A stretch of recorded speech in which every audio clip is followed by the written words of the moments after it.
చిత్తూరు జిల్లా తిరుచానూరు వద్ద ఎన్నికల ప్రక్రియ ఓటింగ్ శాతంకు సంబంధించి పూర్తి సమాచారం మా ప్రతినిధి నారాయణప్ప ప్రత్యక్ష ప్రసారం ద్వారా అందిస్తారు. ఓటర్లు ఓటుకు వినియోగించుకునేందుకు పెద్ద ఎత్తున పోలింగ్ కేంద్రాలకు తరలి వచ్చారు. కానీ ఈవీఎంలో సాంకేతిక లోపాలు తలెత్తడంతో దాదాపు గంటన్నర వరకు పోలింగ్ ఆలస్యంగా ప్రారంభమైంది. అయినప్పటికీ సాయంత్రం 4 గంటల వరకు పరిశీలిస్తే మనం దాదాపు 63% మేర చిత్తూరు జిల్లాలో పోలింగ్ నమోదైంది. మరోవైపు చంద్రగిరి, పూతలపట్టు, తంబళ్లపల్లి, జీడి నెల్లూరు నియోజకవర్గాలలో స్వల్ప సంఘటనలు కొన్ని చోటు చేసుకున్నాయి. ఉదయం చంద్రగిరి నియోజకవర్గంలోని పాకాల మండలం పంటపల్లి సమీపంలో తెలుగుదేశం పార్టీకి సంబంధించిన పోలింగ్ ఏజెంట్పై వైకాపా కార్యకర్తలు దాడి చేశారు. ఈ నేపథ్యంలో ఆ సంఘటనా స్థలానికి తెలుగుదేశం పార్టీ అభ్యర్థి పులివర్తి నాని చేరుకున్నారు.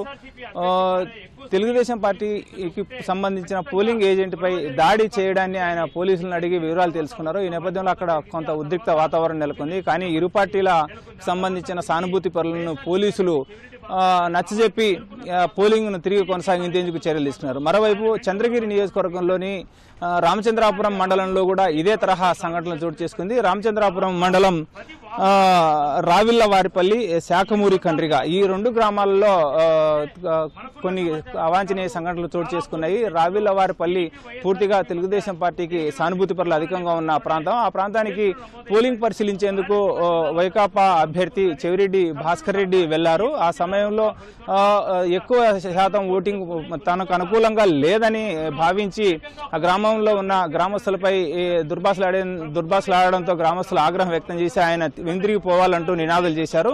ఈ సమయంలో చెవిరెడ్డి భాస్కర్ రెడ్డి కార్యకర్తలకు, అనుచరులకు, అదేవిధంగా గ్రామస్తుల మధ్య వాగ్వాదం చోటు చేసుకుంది. పోలీసులు సకాలంలో స్పందించి ఇద్దరికి నచ్చజెప్పడంతో అక్కడ కూడా ఏ విధమైన ఇబ్బందులు లేకోకుండా కొన్ని ఇబ్బందులు చోటు చేసుకున్నాయి. మరోవైపు శాఖమూరి కండ్రిగలో వైకాపా కార్యకర్తలకు సంబంధించిన వాహనంపై కూడా తెలుగుదేశం కార్యకర్తలు దాడి చేయడంతో అక్కడ వాహనాలు పూర్తిగా దెబ్బతిన్న పరిస్థితి నెలకొంది. ఇది మరోవైపు తంబళ్లపల్లి నియోజకవర్గానికి వస్తే తంబళ్లపల్లి నియోజకవర్గం అంతా పోలింగ్ ప్రశాంతంగా సాగుతుంది అనుకుంటున్న తరుణంలో పెద్దతిప్ప సముద్రం మండలం టీ సోదం గ్రామంలో, ఇది తెలుగుదేశం పార్టీ అభ్యర్థి సిట్టింగ్ ఎమ్మెల్యే శంకర్ యాదవ్ సొంత గ్రామం. ఆ గ్రామంలో తెదేపా వైకాపా కార్యకర్తల మధ్య వాగ్వాదం చోటు చేసుకుంది. ఈ సమయంలో అంటే సాయంత్రం దాదాపు 3:30 గంటల సమయంలో వాగ్వాదం చోటు చేసుకుంది. ఆ సంఘటనలో ఇరు వర్గాల మధ్య తోపులాట జరిగింది. ఈ సమయంలో వైకాపాకు సంబంధించిన సానుభూతి పరుడుగా ఉంటున్న 70 సంవత్సరాలకు సంబంధించిన వృద్ధుడు వెంకటరమణారెడ్డి సంఘటన స్థలంలో ప్రాణాలు కోల్పోయాడు. దీంతో ఆ గ్రామంలో తీవ్ర ఉద్రిక్త పరిస్థితులు నెలకొన్నాయి. మరోవైపు ఇటు మన పూతలపట్టు నియోజకవర్గానికి వచ్చేసరికి పూతలపట్టు నియోజకవర్గంలో కూడా ఉదయం నుంచి మధ్యాహ్నం వరకు పోలింగ్ ప్రశాంతంగా సాగింది. కానీ మధ్యాహ్నం సమయంలో ఐరాల మండలం కట్టకిందపల్లికి అభ్యర్థి పూతలపట్టు అభ్యర్థి వైకాపా అభ్యర్థి ఎంఎస్ బాబు వెళ్లారు. ఆ సమయంలో అక్కడ స్వల్ప సంఘటన చోటు చేసుకుంది. అంతకంటే ముందు పూతలపట్టు మండలం బందార్లపల్లిలో కూడా పోలింగ్ స్టేషన్లోకి వెళ్లిన సమయంలో అక్కడ వైకాపా అభ్యర్థి ఎంఎస్ బాబు, అదేవిధంగా తెలుగుదేశం పార్టీ కార్యకర్తల మధ్య వాగ్వాదం చోటు చేసుకుంది. ఆ సమయంలోనే వెనుతిరిగిపోయి తిరిగి ఐరాల మండలం కట్టకిందపల్లికి చేరుకున్నారు. కట్టకిందపల్లికి చేరుకున్నప్పుడు అక్కడ ఉన్న పరిస్థితి చూస్తే కట్టకిందపల్లిలో ఎంఎస్ బాబుతో పాటు పోలింగ్ కేంద్రంలోకి వైకాపా కార్యకర్తలు కూడా వెళ్లారు.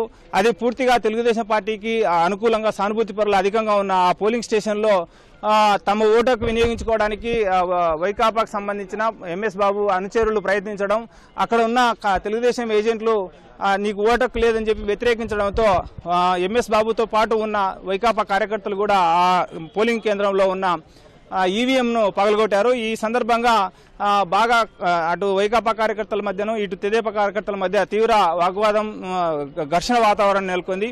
పోలీసులు సర్ది చెప్పడంతో ఘర్షణ ముగిసినప్పటికీ ఈవీఎం పగలగొట్టడంతో అక్కడ పోలింగ్ నిలబడిపోయింది.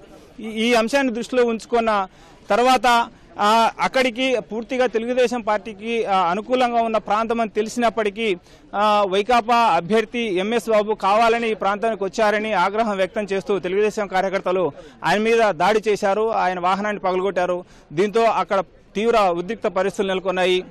వైకాపా అభ్యర్థిపై తెలుగుదేశం కార్యకర్తలు దాడికి పాల్పడడంతో దీన్ని ఆగ్రహించిన వైకాపా కార్యకర్తలు ఆ గ్రామంలో చోటు చేసుకున్న పరిస్థితులను విచారించేందుకు సంఘటనా స్థలానికి చేరుకుంటున్న రిటర్నింగ్ అధికారి మీద కూడా అటు వైకాపా కార్యకర్తలు దాడి చేయడంతో మొత్తానికి ఐరాల మండలంలో పూతలపట్టు నియోజకవర్గంలో పోలింగ్ కాస్త ఉద్రిక్తంగా సాగింది, హింసాత్మకంగా మారిందని చెప్పొచ్చు.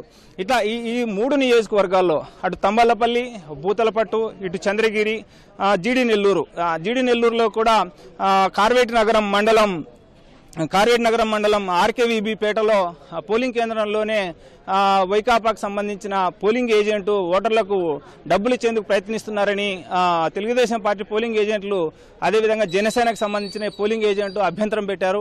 కానీ అక్కడున్న పోలింగ్ సిబ్బంది దాన్ని ఏం లెక్క పెట్టకపోవడంతో వైకాపా ఏజెంట్ తీరును నిరసిస్తూ తెలుగుదేశం జనసేన ఏజెంట్లు బయటకు వచ్చారు. ఈ సమయంలో బయట ఉన్న తెలుగుదేశం కార్యకర్తలకు వైకాపా కార్యకర్తలకు వాగ్వాదం చోటు చేసుకుని తీవ్ర ఉద్రిక్త పరిస్థితులకు ఉన్నాయి. పోలీసులు సకాలంలో అక్కడికి చేరుకొని సర్ది చెప్పడంతో అక్కడ పోలింగ్కి ఎలాంటి అంతరాయం జరగకుండా సాఫీగా జరిగిపోయింది. ఇలా ముందు నుంచి ఊహించిన రీతిలోనే చంద్రగిరి నియోజకవర్గంలో అత్యంత సమస్యాత్మకంగా పోలింగ్ కేంద్రాలు ఉన్నాయని, చంద్రగిరి నియోజకవర్గం అత్యంత సమస్యాత్మకంగాని భావించి పెద్ద ఎత్తున బందోబస్తు ఏర్పాటు చేసినప్పటికీ కాస్త ఇబ్బందికర పరిస్థితులు నెలకొన్నాయి. కానీ ఎవరు ఊహించని రీతిలో అటు పూతలపట్టు నియోజకవర్గంలో కానీ ఇటు తంబళ్లపల్లి నియోజకవర్గంలో కానీ కాస్త హింసాత్మక సంఘటనలు చోటు చేసుకోవడంతో చిత్తూరు జిల్లాలో గతంలో ఎన్నడూ లేని రీతిలో ఈ నియోజకవర్గాలు చోటు చేసుకోవడం అటు ఎన్నికల అధికారులను ఇటు పోలీసులను దిగ్భ్రాంతికి గురి చేస్తుంది.